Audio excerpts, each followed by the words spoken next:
नमस्कार दोस्तों, स्वागत है आपका हमारे यूट्यूब चैनल पर। अगर आप चैनल पर नए हैं तो प्लीज़ चैनल को सब्सक्राइब कर लीजिए, अपने दोस्तों को शेयर कर दीजिए। ठीक है, चलिए फिर देना करते हुए डिक्टेशन शुरू करते हैं। डिक्टेशन शुरू होगा 5 सेकंड बाद।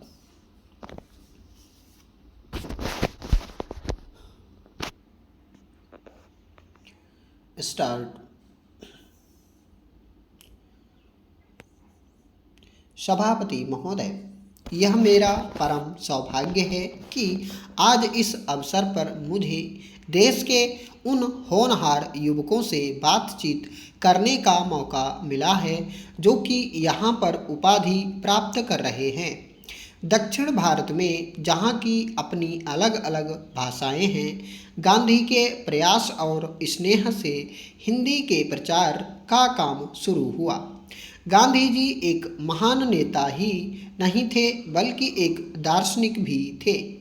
उन्होंने भारत की आज़ादी की लड़ाई को एक दिशा दी।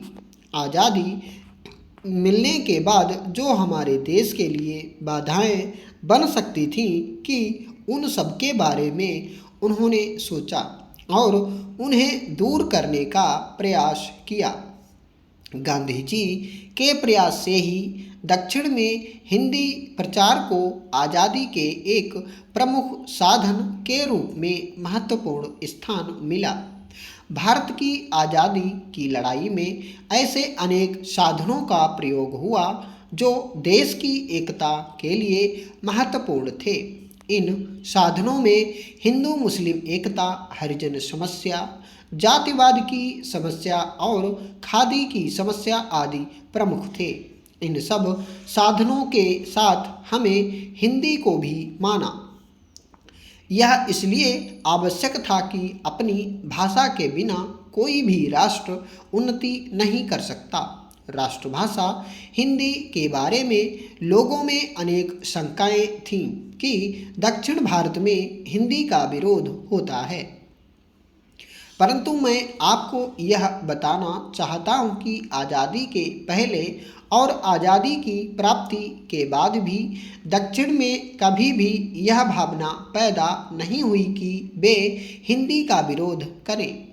कुछ राजनीतिज्ञों ने अपने स्वार्थ के लिए भाषा को एक राजनीतिक साधन के रूप में अपनाया और जनता को गुमराह करने का प्रयास किया।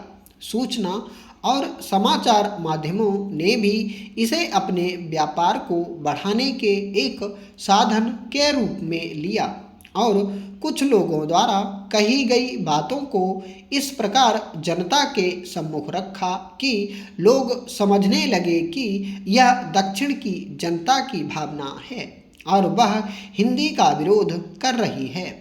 यह ठीक है कि उस समय यदि तुरंत सारा काम हिंदी में करना आरंभ कर दिया जाता तो दक्षिण ही नहीं देश के अनेक भाषाभाषी लोगों को भी असुविधा होती। वास्तव में हिंदी को देश की एकता और अखंडता के लिए राष्ट्रभाषा बनाया गया था।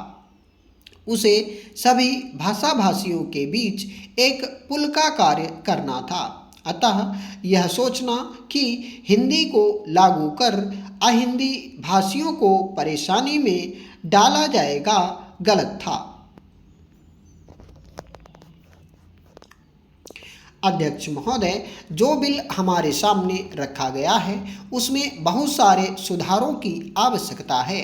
इसको और भी अच्छे ढंग से यहाँ रखा जा सकता था। मैं कुछ शब्द कहना चाहता हूँ और वह यह कि जब जब भी आवश्यकता हुई हमारे देश के मजदूरों ने कभी बलिदान देने से अपने को पीछे नहीं रखा।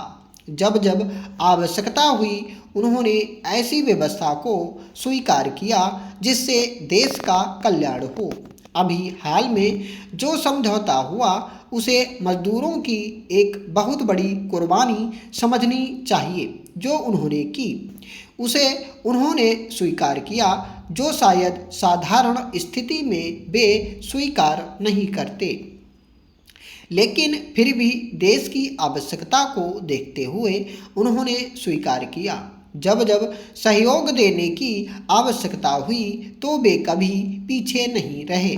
मेरा ख्याल है कि आज जो चीज़ हमारे सामने आई है, यदि विचार विमर्श करते तो उससे अच्छे ढंग से कोई रास्ता सोच करके उनको खुश कर सकते थे और अच्छा रास्ता निकाल सकते थे।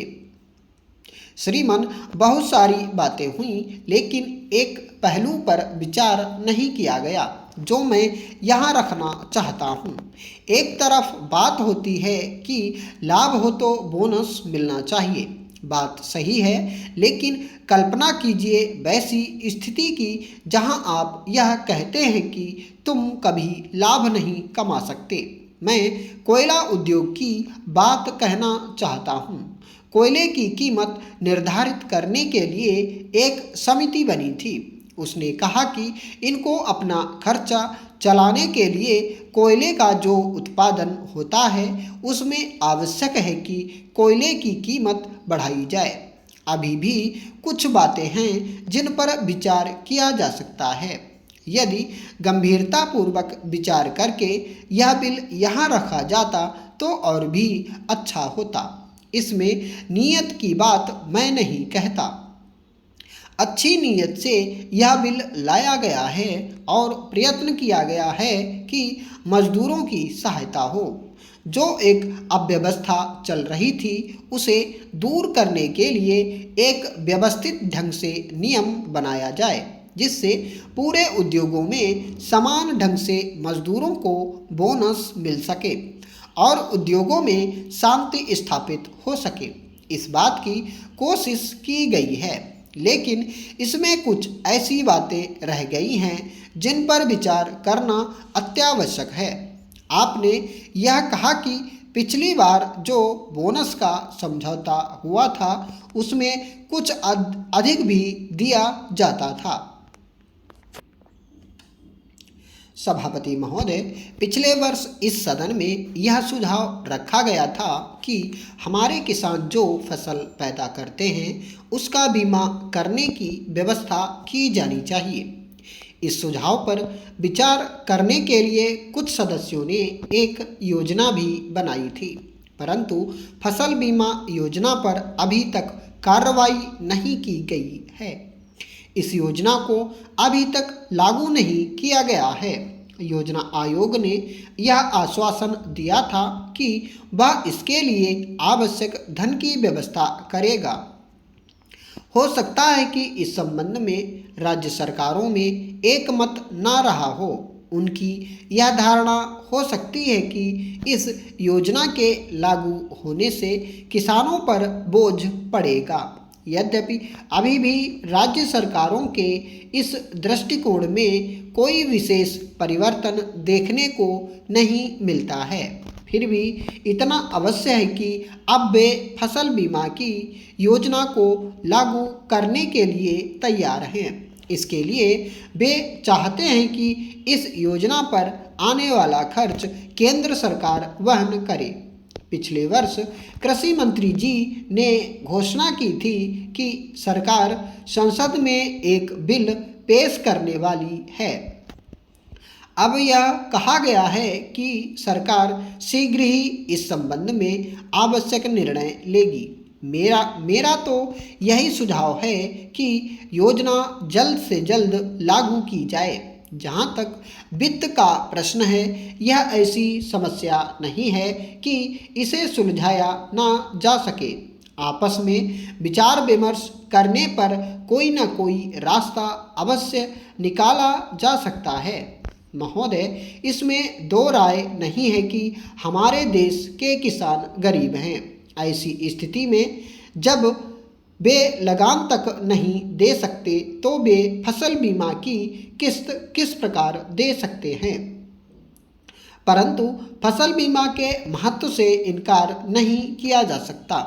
जब किसी कारण किसान की फसल नष्ट हो जाती है तो उसके पास अपने खाने तक के लिए कुछ नहीं रहता। यदि उसकी फसल के बीमे की व्यवस्था हो तो वह इस परेशानी से बच सकता है और अपनी खेती में अधिक से अधिक धन लगा सकता है। फसल बीमा योजना किसान के लिए एक वरदान है। इसलिए फसल बीमे की व्यवस्था तो नितांत आवश्यक है। बीमा योजना से किसान अपनी फसल के प्रति आश्वस्त हो सकेगा और अपने उत्पादन को बढ़ाने के लिए भी प्रयत्न करेगा। परंतु मुख्य प्रश्न तो यह है कि उसका खर्च कौन वहन करे। स्टॉप।